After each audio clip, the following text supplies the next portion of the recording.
Maligayang pagdating sa aming channel. Dito, isasama ka namin sa isang kakaibang paglalakbay sa mundo ng mga abandonadong istruktura. Sama-sama nating tuklasin ang mga bahay, gusali at iba pang lugar na niluma at kinalimutan ng panahon. Pinagsama-sama namin ang mga karanasan mula sa iba't ibang explorer upang mas maintindihan at maramdaman mo ang bawat kwento sa likod ng bawat sulok. Tara, samahan mo kami sa mga nakaraan at saksihan ang mga misteryong bumabalot sa bawat pader. Mag-subscribe, mag-like at i-on ang notification para updated ka sa mga bagong uploads araw-araw. Ang Sweden ay isang lupain ng walang katapusang tanawin na puno ng hindi mabilang na mga lawa at isla. Ito mismo ang piniling tirahan ni Johan Svensson at ng kanyang asawa na si Anna. Sa gilid ng isang malawak na lawa, nagtayo sila ng isang kahanga-hangang tahanan. Hindi ito ang karaniwang Swedish farmhouse na may pulang pinturang kahoy na pader na makikita sa kanayunan. Mas kakaiba ito, mas engrande, mas matibay at halatang ginawa ng may pag-iingat bilang refleksyon ng kanilang pangarap at pagsisikap. Dito nila natagpuan ang kapayapaan, malayo sa ingay at distraksyon ng modernong buhay. Bukod sa kanilang sariling bahay, may dalawa pang karagdagang bahay sa ari-arian. Kung sino ang nanirahan sa mga bahay na iyon ay nananatiling misteryo, ngunit tila iniwan na ang mga ito sa loob ng halos isang siglo. Isang bagay ang tiyak, ang pagpasok sa mga nakalimutang lugar na ito ay magiging isang pakikipagsapalaran na hindi malilimutan. Kaya kami ni Sam ay iniikot ang lahat ng bahay sa ari-ariang ito at naging mas kahanga-hanga pa kesa sa inaasahan namin. Ito ang pinakamatandang abandonadong bahay na natagpuan namin sa Sweden. Malugod ko kayong tinatanggap muli sa Bros of DK. Ako si Leslie at si Sam ang nasa likod ng kamera ngayon. Hi there! May ipapakita kami sa inyo na tunay na kamangha-mangha. Manatiling nakatutok. Mula sa malayo, 2 bahay lang ang nakita ninyo. Pero nang maglakad pa kami ng kaunti sa ari-arian, may 3 bahay pala roon. At ito talaga ang pinakamahalagang bahay sa lugar na ito. Ito ang tahanan ng pamilyang, ano nga ulit apelyido nila Sam? Johansson? Oo, sa tingin ko nga, Johansson. Johan Johansson ang pangalan ng taong nanirahan dito. May ilang haka-haka kami, pero may mga katotohanan din tungkol sa kanila. Ayon sa kwento, malamang ay mga Amerikano sila. At tingnan nyo ito dito, hindi sila ordinaryong Swedish na tao. Mukhang may kaya sila sa buhay. Wow, gustong-gusto ko ang kotse na ito. Mukhang mamahalin ito noong panahon nito. Isang jeep, ang perpektong sasakyan para sa pamumuhay dito. Ang tanging paraan para makarating ito rito noon ay sa pamamagitan ng malaking barkong pandagat. Tingnan nyo, napakaganda. Ito ba ang heating system? Siguro. Oo, baka para hindi mag-fog ang bintana. Silipin mo sa loob. Mabubuksan mo kaya? Hindi ako sigurado. Galing ito sa BP, British Petroleum. Ayan, alam na natin kung saan nanggaling ang pera nila. Oo, iyon nga ang defogging system, Sam. Tingnan mo yon. Wow, hindi pa ako nakakakita ng ganoon sa sasakyan noon. Kahanga-hanga, lalo na dito sa Sweden dahil matitindi ang kanilang taglamig. Oo, talagang kailangan ng heating system, kung hindi, nagyeyelo ang buong bintana. Nakita mo ba ang likod ng kotse? Parang maliit na pickup truck. Oo, sobrang liit at may snow chains pa sa gulong. Ibig sabihin, huling ginamit ito noong taglamig. Nakakabilib dahil ngayon ay tag-init sa Sweden at medyo mainit dito. Pero sa taglamig, pwedeng umabot ng 1 o 2 metro ang kapal ng niebe. Napakagandang tuklas. Isara na natin ito. Magandang kamalig. Oo, napakaganda nga. Napakalaki pa. Gusto ko lang ibalik ito sa eksaktong ayos kung paano namin ito natagpuan. Yan ang lagi naming ginagawa kapag nag-e-explore. Mukhang may taong paminsan-minsan pa ring dumadalaw dito upang tingnan ang lugar pero iniiwan nilang bukas. Hindi ko alam kung bakit. Baka dahil nasa gitna ito ng kawalan. Napakagandang bahay at hindi bababa sa 2 siglo na ang tanda nito dahil ang huling taong nanirahan dito ay ipinanganak sa huling bahagi ng 1800s, mga 1870. Sam, nakita mo bang may pinto dito sa ibaba? Mukhang papunta ito sa basement. May naglagay lang ng maliit na sanga para maisara ang pinto. Oo, mukhang basement nga ito. Mauna ka, Sam. Sam, puno pa rin ito ng gamit. Tingnan mo, dito nila nakaimbak ang alak. Napakaliit na lugar. Ang galing, mukhang sobrang luma na ng mga bote at natuyo na ang laman. Kahanga-hangang lugar, pati mga kahoy na hanger nandito pa rin. Tingnan mo rin kung kaano itinayo ang bahay. Ito ang fundasyon. Makikita mo pa kung saan binutas ang mga bato noon. Mukhang may ginagawa rin silang gawain sa bukid. Mag-ingat ka, muntik kang madulas, Sam. Sige, isara na natin ulit. Maliit na sanga lang para maisara. Maraming damo at halaman na ang tumubo sa ari-arian sa paglipas ng mga taon. Halos wala nang pumupunta rito liban sa paminsan-minsang pag-check sa bahay. Parang naglakad kami sa gitna ng kagubatan para makarating dito. Maganda ang harapan ng bahay at dati siguro may tradisyonal na pulang kulay pero kumulas na dahil abandonado na ito sa loob ng halos 60 years.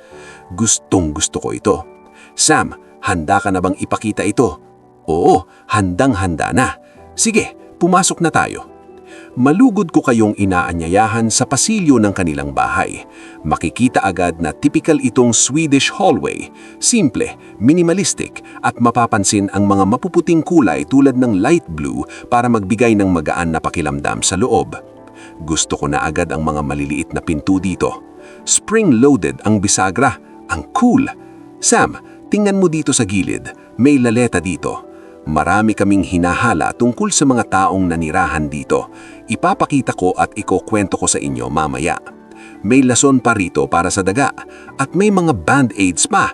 Sobrang luma na. Pero Sam, itama mo lang ako. Hindi ito ang bahay ng pamilyang Johannesson, kundi ang pamilyang Svensson. Tama? Oo, Svensson. Svensson. Nagkamali lang ako ng apelido. Kaya si Johan Svensson nga ang nanirahan dito. At marahil, ito ang sombrero ni Ginoong Johan na nakalagay pa rin dito. Napakaklase at elegante. Halatang taong may estilo at pera siya. Pati ang kalidad ng kahoy sa mga pinto. Makikita mo ang hibla ng kahoy. Mukhang mahogany o baka lokal na kahoy din. Posibleng lokal nga dahil karaniwan sa mga Swedish na gumamit ng materyales na available sa kanilang lugar. Tingnan nyo, pati ang gamit ay nandito pa rin. At alam nyo ba kung ano ito? Napaka-cool na bagay nito. Naniniwala akong tradisyonal na parol ito. Tama ka, Sam. Maaari mo itong buksan mula sa likod kung hindi ako nagkakamali. Sa tingin ko, pwedeng lagyan ng baterya dito.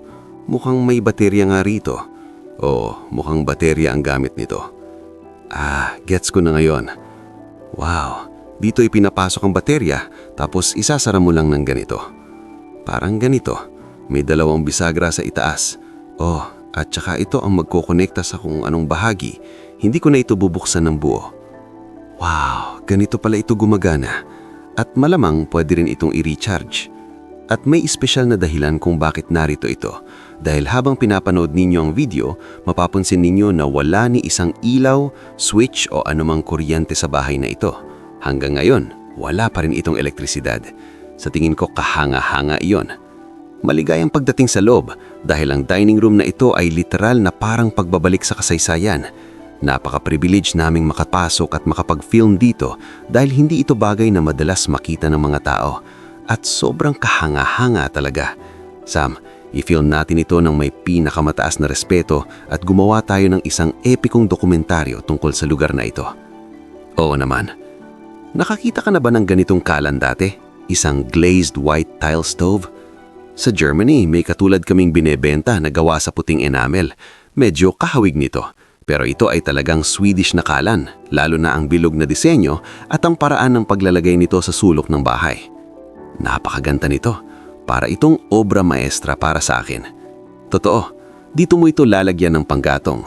Maaari mo itong buksan sa magkabilang panig at lagyan ng kahit anong nasusunog na material. Marahil kahoy base sa paligid. Oo, pero parang napaka-elegante pa rin. Tingnan mo ang mga larawan sa itaas. Hindi ba't napakaganda? Hindi ko sigurado kung sino sa dalawa. Baka ito si Johan. Kailangan ko pang tingnan ng mabuti ang mga litrato sa bahay. Sana malinaw ito sa kamera. Ang detalye ng mga larawan, sobrang linaw at talas, nakakamangha. Akala ko dati malabo ang mga lumang litrato pero hindi pala. Napakalinaw nila at ang mga litratong ito ay hindi bababa sa 80 hanggang 100 taong gulang. Ang galing talaga. Oo, gustong-gusto ko ito. Isa sa mga bagay na kailangan kong ipakita sa inyo at isa sa pinakakahangahangang sulat na nakita namin sa isang abandonadong bahay. Handa ka na ba, Sam? Handa. Ito, mga kaibigan, ay mga dokumento mula sa White Star Line. Para sa hindi pamilyar, ang White Star Line ang kumpanyang nagmamay-ari ng Titanic, pero may higit pa rito. Ang White Star Line ay konektado rin kay Peter A.B. Widener, ang may-ari ng Linwood Hall na na-film namin sa Estados Unidos, ang pinakamalaking Gilded Age mansion doon. Kaya may koneksyon talaga. Ang hawak ko ngayon ay isang pamphlet ng White Star Line hindi para sa Titanic, kundi para sa Homeric, isa sa mga kapatid na barko nito. Tingnan ninyo kung gaano kaganda ito. Wow! Isang buong pamphlet mula pa noong 1923 na nagpapaliwanag kung ano ang magiging karanasan ng biyahe. Sam, makikita mo pa rito ang ibang sister ships. Oo, ang Olympic, ang Majestic, ang Homeric, at mga 10 taon bago nito, lumubog ang Titanic. Oo, bago ito tuluyang lumubog sa karagatan. At pati ang Britannic na lumubog din. Tignan mo ito, ang Empire State Building katabi ng Homeric. Nakakamangha. Ang ganda talaga ng mga pamphlet noon. Isipin mo, 1923 pa ito. May kaya talaga ang mga taong ito. Ang makapaglakbay sa barkong ganito noon ay napakamahal. Halos katumbas ng $13,000 ngayon para lang sa third class ticket. Ito ang dining hall para sa third class. Malamang dito sila naglakbay papuntang Estados Unidos noong 1923. Kung tama ang pagkakaintindi ko, ito parang itinerary package nila. Oo, ito mismo ang makukuha mo kapag sasakay ka sa biyahe. Nandito ang pangalan, petsa, departure gate, presyo ng kabina, lahat. Hanapin mo nga ang depetsa ng alis. Ayan, April 23, 1923. Aalis sila sa Gothenburg sa Sweden. Punong-puno ito ng detalye, pati kung ano ang itsura ng kabina mo. Tingnan mo, may layout pa sa loob ng barko at kung saan nakapwesto ang iyong kabina. Parang pinapamilyar ka na nila sa barko bago ka pa sumakay. Oo, nandito rin ang mga advertisements para sa ibang biyahe, kasaysayan, impormasyon tungkol sa Canada, lahat nandito. Pwede kong tignan ito ng oras-oras. Ang galing. Leslie, alam kong mas marami kang napuntahang abandonadong bahay kaysa sa akin, pero masasabi kong ito na ang pinakakahangahamang natuklasan ko sa anumang video. 100 taong gulang na White Star Line ticket. Gustong-gusto ko rin ang mga kasangkapan sa bahay na ito, lalo na ang drawer na kasama ang secretary desk. Mukhang gawa pa sa mahogany at malamang imported pa. Napakaganda at nakakabilib na tibay pa rin ito hanggang ngayon. At tingnan mo ang mga gamit sa loob. Ang puting damit, malamang ito ang ginamit nila sa biyahe sa White Star Line. Naalala ko tuloy ang esena sa Disney ng Peter Pan kung saan nagsusuot ng suit si tatay para sa opera. Oo, magandang esena iyon. Pati ang kanilang korbata nandito pa rin. Mga lumang magazine, lahat parang iniwan lang kahapon. Oh, hello. Talagang iniwan nila ang bahay na ito. At dito, bumukas pa mismo ang compartment ng secretary desk na may maliliit na pinto at drawer. Minsan may mga hidden compartment pa ang mga ganito, Sam. Ang cool talaga. Tingnan natin kung anong laman. Ang ganda ng packaging. Wow! Ano nga ulit tawag dito? Suspenser siguro. Oh, para hindi mahulog ang pantalon. Napakaganda. May pangalan pa nakasulat pero hindi ko mabasa. Hindi ko rin mabasa. Ang gaganda rin ng mga drawer dito. Tingnan ko nga sa ibaba. Oh, tingnan mo ito. Oh, dito ito dapat ilagay. Mukhang hindi nyo na ako maririnig ngayon. Pero mukhang hindi ito komportable. Oo nga, hindi talaga mukhang komportable. Ibig kong sabihin, gusto ng mga tao na maging maganda, kaya kailangan nilang magtiis ng konting sakit. Ginagamit ito kapag hindi mo maplantsa ang iyong damit.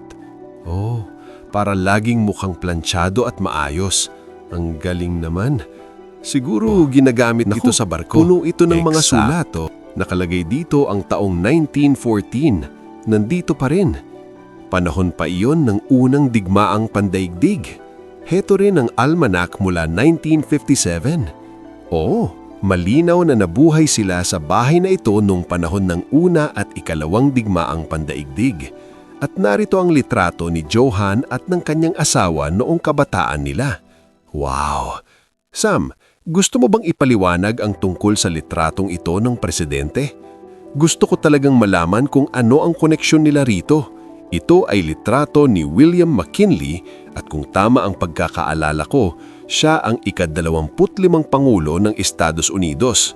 Oh, at pinaslang siya noong 1901 at nakalagay rin dito ang petsa ng kanyang pagkamatay. Pinatay siya ng isang anarchist. Kaya nagtataka kami kung ano ang koneksyon nila sa Estados Unidos. Nakakita kami ng mga kalendaryong may nakasulat na Connecticut. May mga sulat din mula sa Connecticut. May larawan ng presidente sa silid at may White Star Line na biyahe papunta roon. Kaya may koneksyon talaga.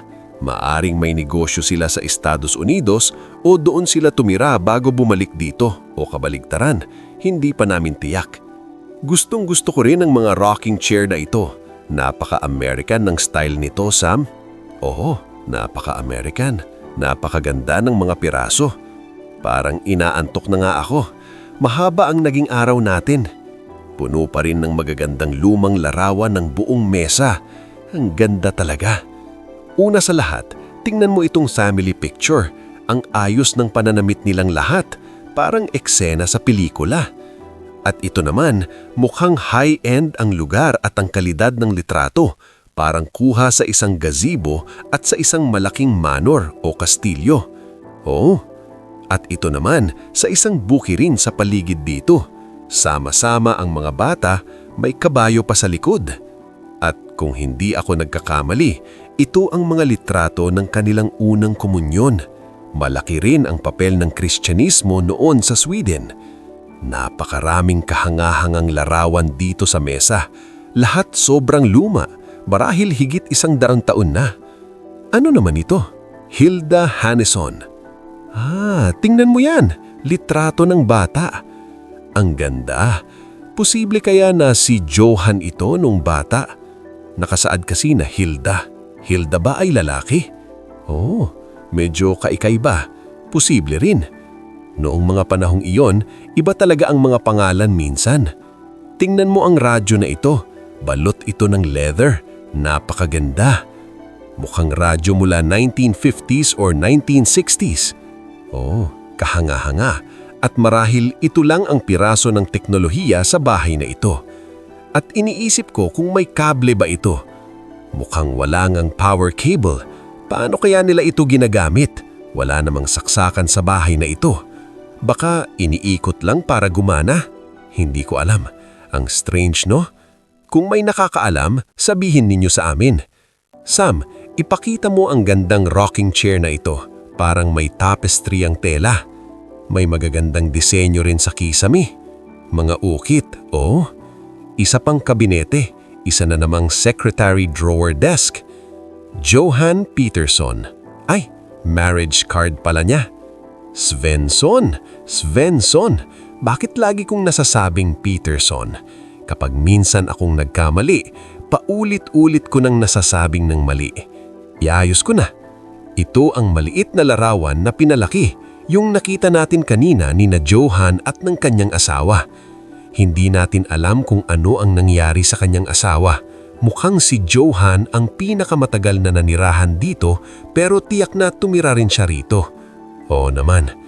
Ang quote na iyon, may naaalala ako. Nako, ipapakita namin sa inyo ang quote mamaya. Nandito pa rin ito sa bahay.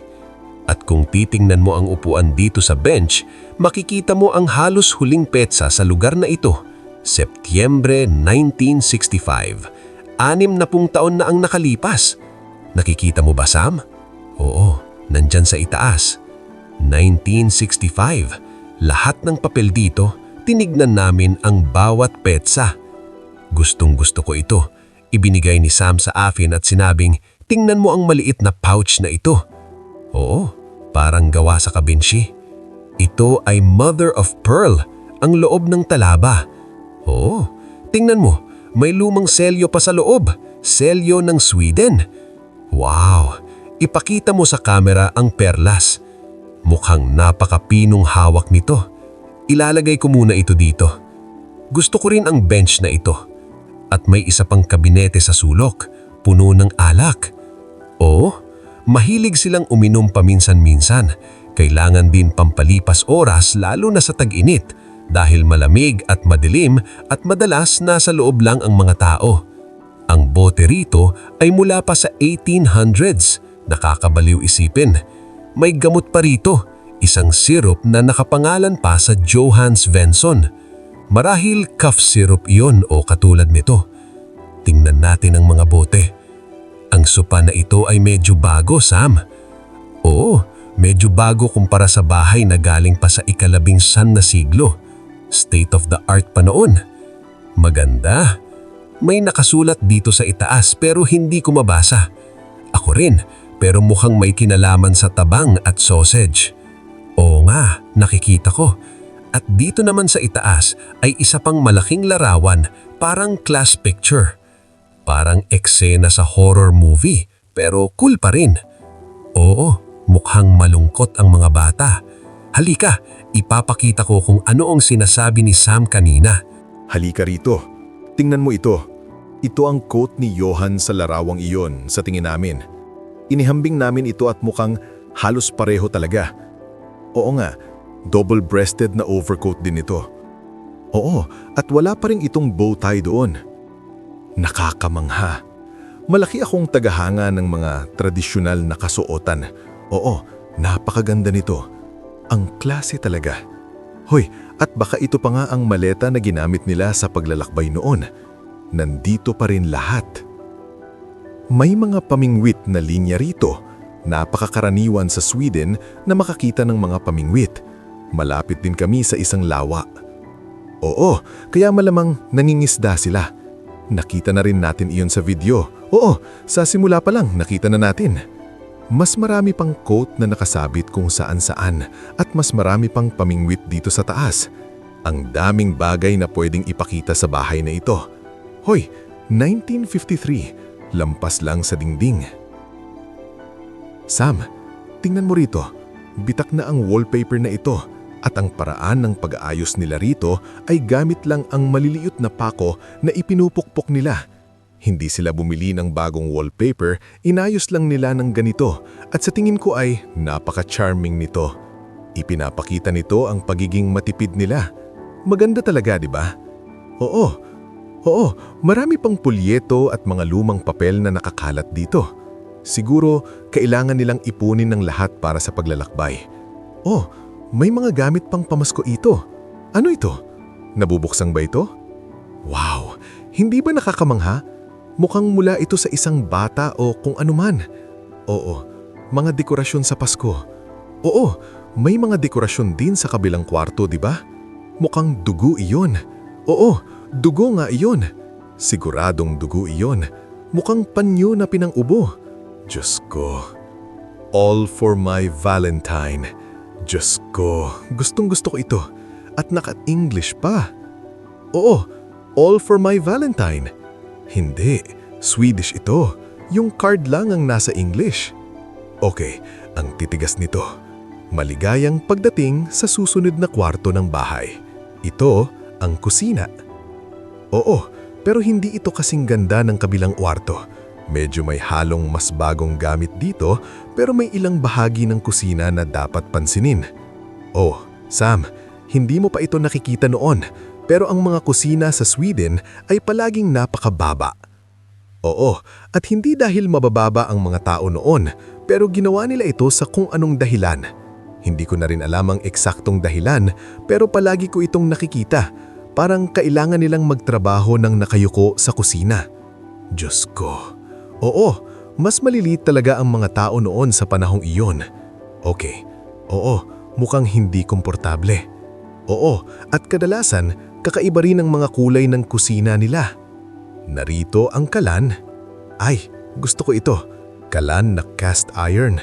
Kahit kinakakalawang na, tingnan mo ang detalye nito. Oo, may ukit pang leon dito. Sobrang ganda. Wow! May maliit na bote ng langis na ginagamit nila para magpahid ng langis sa ilang bagay. Dito, Sam, Tingnan mo ito. Ganito nila pinapagana ang tubig nila. Oh, totoong water pump ito. Ah, may tubig sila rito pero mula sa balon. Oo, iyon lang ang paraan nila para magkaroon ng tubig sa bahay na ito. Wala rin kaming nakitang banyo o palikuran. Siguro nasa kamalig ang palikuran. Wala talagang banyo dito. Walang shower. Hindi iyon mayroon ng mga taong ito. Malamang sa lawa sila naghuhugas ng sarili nila. Oo, at tandaan mo yung pinakabagong pahayagan na nakita mo mula sa huling bahagi ng dekada ng 60s? Oo, sa tingin ko iyon ang panahon na may mga taong pumasok at sinubukang mag-renovate. Oo nga, hindi ko pa napansin na may bagong kitchen cabinet pala rito. Bagong-bago ito. Sa tingin ko inilagay lang nila ito rito at naisip nilang wala namang running water kaya hanggang doon na lang. Ang galing.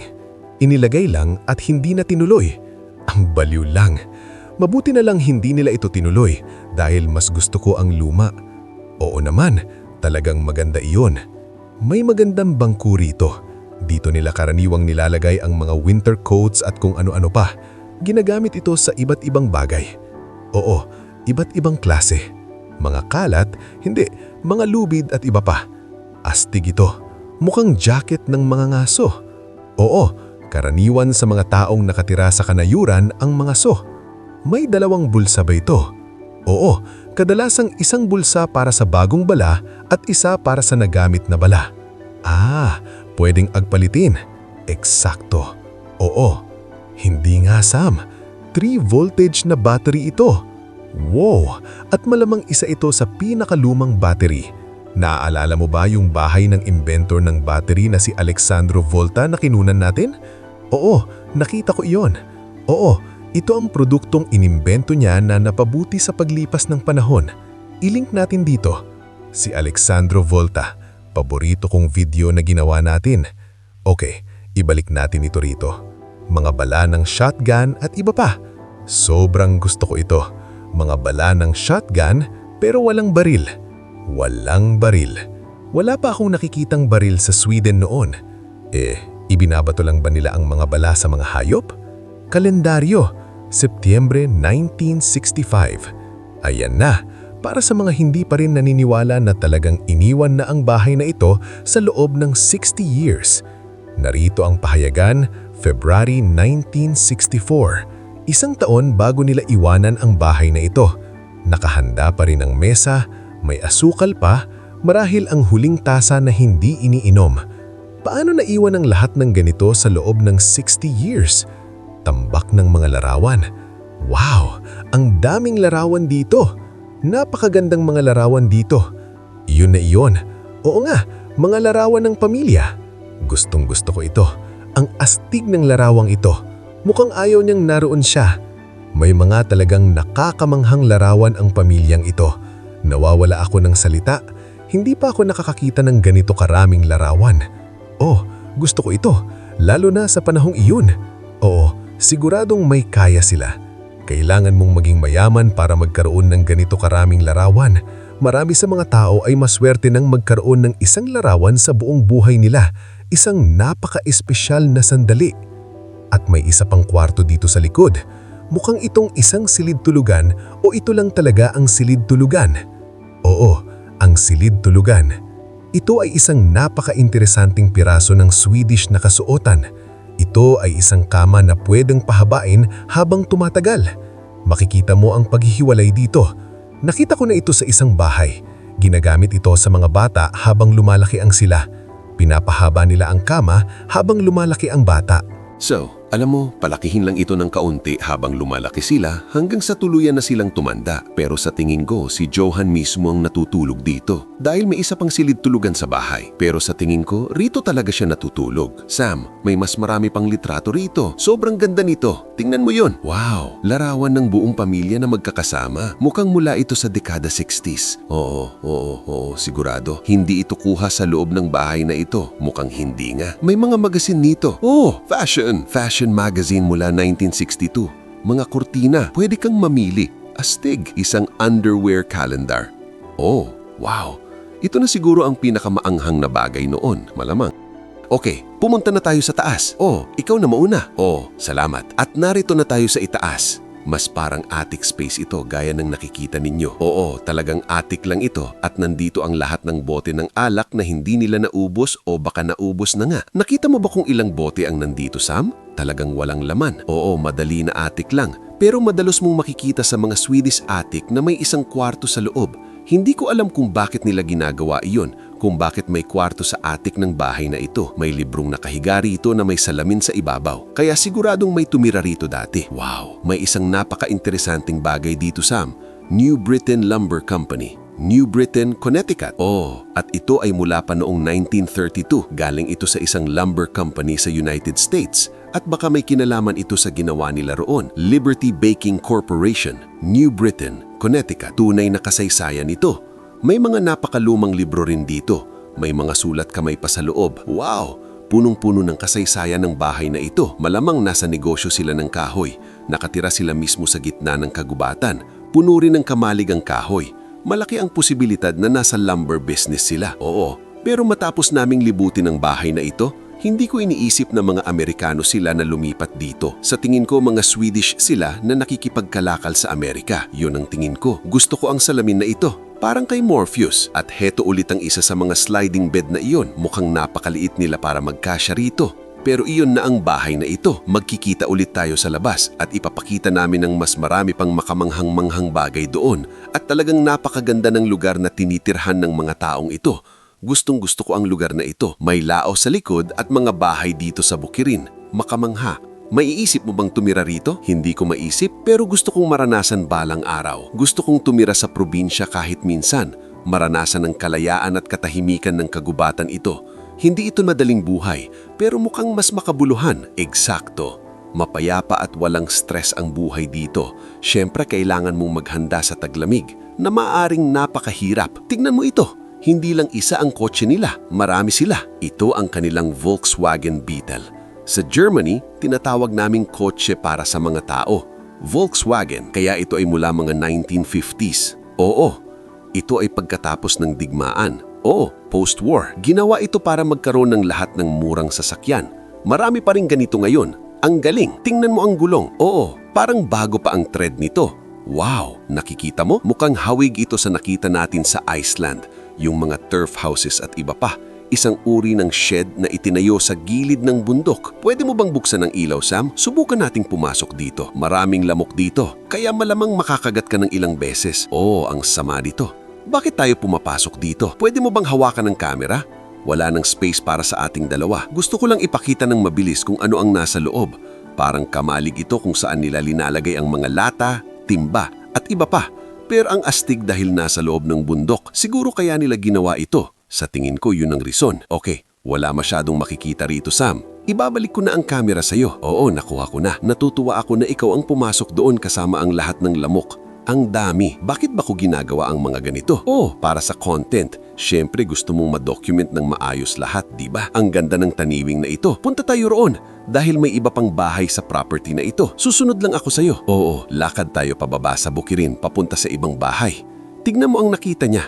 Mr. Prince. Tara na. Okay, mag-ingat. Huwag mong tatapakan ng palaka. Pakiangga. Sige, hindi ko gagawin. Hindi ko alam kung bakit may maraming bahay sa property na ito. Pero maaaring pag-aari rin ito ng pamilya Svensson na nakatira rito dati. Baka sama-sama silang nakatira dito dati. Ito ang tinatawag ng mga Amerikano na homestead nila, ang kanilang homestead. Oo, hindi mo na madalas makita ang ganito ngayon. Parang bagay ito noong unang panahon, di ba? Sa tingin ko oo, pero ang bahay na ito ay mukhang mas maluma pa kaysa sa bahay ng mga Svensson. Mukhang mula pa sa unang bahagi ng 1800s. Napakaganda nito. At sabi ko may maraming bahay, pero mukhang ito lang pala ang bahay rito at isang napakalaking kamalig. Oh, Dapat pa nating tignan muna kung may laman ng kamalig? Aba, bakit hindi? Hindi pa natin ito nasisilip. Ang dami ng tumubong halaman dito. Oo, sobrang dami na talagang tumubo. Kahoy. Mas marami pang kahoy. Napakaraming kahoy. At mga ski. Oo nga, ang mga paragus. Oo, nakikita mo ba yun dito? Oo nga. Oo, nakikita mo. Grabe. Mga tablang upuan para sa mga bata. Para sa mga araw na may niebe sa Sweden. Isipin mo kung gaano sila kasaya sa lupang ito. Nako, ang galing niyan. Gusto ko lang ding sumilip sandali dito. Mas marami pang kahoy at kung ano-ano. Oo, marahil ito ang ginawa nilang trabaho. Sige, kailangan ko nang pumasok sa loob. Sobrang init. Sobrang init. Dumaan tayo sa damuhan. Mga 90 degrees Celsius dito. Mga 90 degrees Fahrenheit. Oo, at sa Sweden dahil mas hindi mahalumigmig o mas mahalumigmig, hindi ako sigurado, mas mainit talaga kaysa sa ibang bansa. Sige, ilalapag ko lang ang bag na ito. May nakakapansin ba kung gaano kaliit ang bahay na ito? Mukhang itong 2 palapag. Pero kapag nagbago ang perspektibo, tignan mo kung gaano katangkad si Leslie. Mula sa malayo, parang malaking mansyon. Tama. Gustong-gusto ko ang mga ukit dito. Oo. Sige, susunod na ako sa iyo papasok. Oo.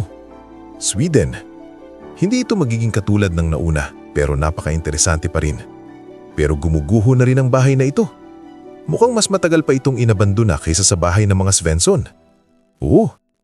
Isinasapanganib natin ang buhay natin para sa content na ito. Oo. Dahil bumabagsak na ang bahay na ito.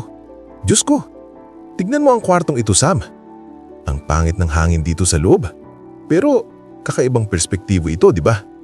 Oo naman. Kapag nakatayo ako rito, ito ang ka-level ng mata ninyo na nanonood. Kasing taas ko ang kisame ng kwartong ito. At sa tingin ko, ganito na talaga ito noon pa. Sadyang maliliit lang talaga ang mga taong nanirahan dito. At malamang mula pa ito noong unang bahagi ng 1800s base sa mga gamit dito. Oo naman. Oh Sam, tignan mo ito. Kahawig ito ng litrato na nakita natin sa bahay ng mga Svensson. Tama. Grabe. May mga interesante ring gamit dito sa mesa. Maaring ito ang huling nanirahan sa bahay na ito. Grabe. Mukhang pareho ang wallpaper. Talaga? May papakita ba tayong interesante sa kwartong ito? Tinitignan ko lang gamit ang kamera. Interesante ito. Bote ito ng gamot. Aba Person 2015. May nag-iwan ito dito, sigurado. 2015. Sam. Hindi. Aba Person 2015. Kailangan mong uminom ng 3 tableta araw-araw. Ibang pamilya ito.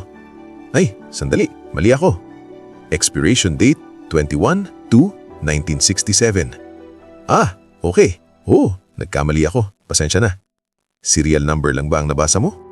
Hindi, sa tingin ko birthday niya. 1915. Hindi 2015. At narito ang byesa na may mga librong nakapatong pa rin. May ilang litrato. Kasama ang isang sundalo sa dagat. Oo, isang mandaragat. Napansin mo ba? Mga bala ito ng shotgun. Oo, mga bala. Isa na namang napakagandang radyo. Ang ganda. At muli, walang kuryente. Wala talaga. Mas kahanghaga pa ang kala na ito. May nakita pala akong kuryente. Talaga? Tignan mo ang kable. Oo nga, may kable roon. May saksakan pa nga sa ibaba. Diyos ko, may konting kuryente pala ang bahay na ito. Mas huli rin itong inabandona dahil 1967. Yung isa ay 1965 pa. Tama. Gustong-gusto ko ang keramik na kala na ito. Oo, at ang mga detalye sa itaas. Halos hindi na nga magkasya sa kwarto. Ang astig. Lumubog na ang buong kisame. Tignan mo ang parol na ito. Grabe. Hindi ba astig? Gusto ko yan. Nabiyak na dito. Parang lightsaber. Oo, Tiger Head Brand Company, gawa sa China. Napakatandang produktong Chinese nito. Mukhang napakalumang produktong Chinese ng parol. Pumasok ka sa loob ng kwarto.